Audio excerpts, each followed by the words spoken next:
Yo, welcome Flyffers. So today we want to take a look at the advanced PvE guide for the 1v1 Psykeeper. We already did a beginner guide that was covering level 1 to level 90. So if you're still in this level range, make sure to watch this guide first. Here in this guide we will cover level 90 all the way up to level 120, which is currently the max level. But before we start with the video, I noticed that only 20% of my viewers are subscribed to the channel. So if you have not subscribed yet, let's make a deal. You watch this video all the way till the end and I'm sure I earned your subscription by then. And maybe Lumi is convincing you as well. Now let's get right started. Statting a Psykeeper is really easy. All you have to do is full intelligence, as intelligence increases the damage of all of your spells. Then you are level 90, so you should have probably already realized that Ringmasters are really strong, and you should have a Ringmaster with you at any time to get the buffs, especially as F and GT are really good for the Psykeeper, because the Psykeeper is benefiting double from the GT, from the attack percent value and from the cast time, so a really good one. And it is fairly easy to have a Ringmaster up. You can talk to people, have a team going, permanent team, you can shout for it. You can even make a level 75 Ringmaster by yourself that is fairly quick, and I do recommend doing this if you do not find a Ringmaster perm. And this guide basically is based on having Ringmaster buffs up all the time. Now let's take a look what your values should look like at level 105 and 120. You should have about 7 to 8k health. Your casting speed should be around 160%, and your attack rate should be around 6k, and with those values you're more than fine.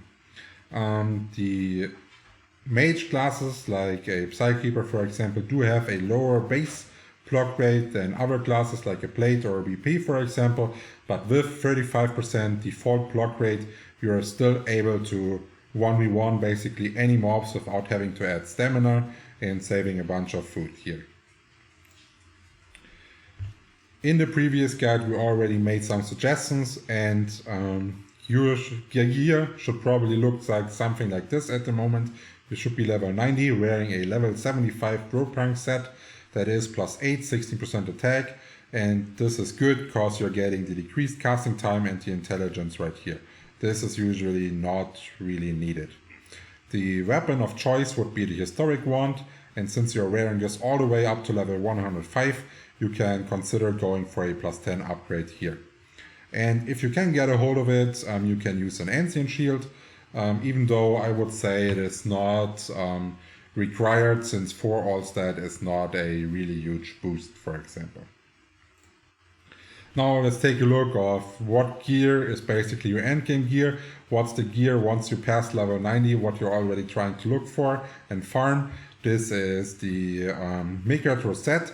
This is giving you even more cast time, even more intelligence, and since this is your 1v1 endgame set, you can now finally start going with a +10 upgrade and 28% attack via the 4 piercings with lightning cards. Then for the shields, you can go with the Azure shield. This is giving 7 all sets now. It is kind of valuable and it has a bunch of defense, and you can even increase this defense by upgrading the shield to +10. Even though this is an upgrade, you should consider doing all the way at the end. What you should do first is getting a legendary golden wand that is having attack percent value now. One of the rare weapons in Flyff Universe that actually have this value, and this is scaling so good on your bomb damage you won't believe it. And since this is your endgame weapon, you can already go for a +10 here as well. Now let's talk a bit about awakenings, because Psykeeper is a class that actually benefits really well from awakening percentages, because it is using spells to level all the way. So this means on the legendary golden wand you want to have a spirit bomb damage percent on it for sure, like nothing else is acceptable. This is what you're looking for. On the Azure shield, since you are a 1v1 Psykeeper, you do not have any values that you're benefiting damage wise, but you could get block rate percent on there to save food, staying more safe in the situation and something like this. Now let's take a look at the jewelry. The careful viewer already noticed that the CV jewelry is gone now, and this is due to the fact that normal jewelry plus 20 has higher values than the Clockworks jewelry. Let's make an example at the demo earring, and to keep it easy, we would say a My Tier plus 3 has around 200 additional damage, while the demo plus 20 has around 400 additional damage, so it's almost twice as good. Then this way, this is why the CV jewelry is not viable, and you do want to get all those upgrades going. The only thing you do have to be careful if you upgrade those kind of jewelry requires you to have certain levels to wear it. So for example, a plus 20 Intelli ring actually requires you to be level 120 to wear it. I already made an upgrade guide that covers all the way on how to upgrade jewelry, which kind of level of the jewelry is required to actually wear it in this. So make sure to check this out if you don't know it yet. And yeah, we are here at the skills. Psykeeper is pretty straightforward. It only has one combination and one damage skill that you're actively using, and this is Spirit Bomb.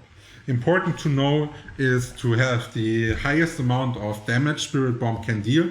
You always need to stay about at 90% of your mana. If you're below 90% of your mana, you will deal less damage with the Spirit Bomb. Something that you can make use of while you are leveling is using Blink Pool to navigate fast from mob to mob, and this way you will squeeze out a tiny bit of kill speed, especially if you're having a low movement speed while walking. Then sometimes you're getting annoyed as you are full intelligence. You might have trouble like tanking a bunch of mobs at the same time, especially if they're really high compared to your level. This is why you could use two defensive skills on your taskbar, like Psychic Wall or Satan, so you can give the red mobs that are trying to attack you a debuff, adjust, kill the mob that you're currently fighting, and then turn your back to the red mob again. Now let's finish up with a bit of a playstyle talk. We already said that Blink Pool is really good to maneuver through the mobs, and you're getting the most damage if you're having Spirit Bomb all the way in the action slot. So I would always put as many bombs as you need in the action slot. So if you actually need 3 bombs to kill a monster, do not put 4 in.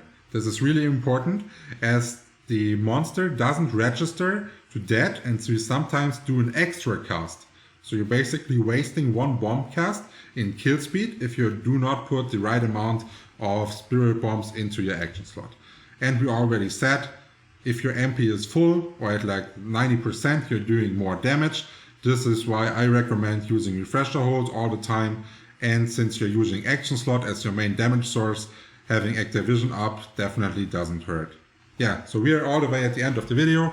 I hope I earned your subscription by now. If there are still any more questions open, feel free to comment below the video, give it a thumbs up, and make sure to check out the Twitch channel. We are almost streaming daily now, and you can see all kinds of gameplays, get questions answered in real life, take a look at PvP content, and much more. Cheers.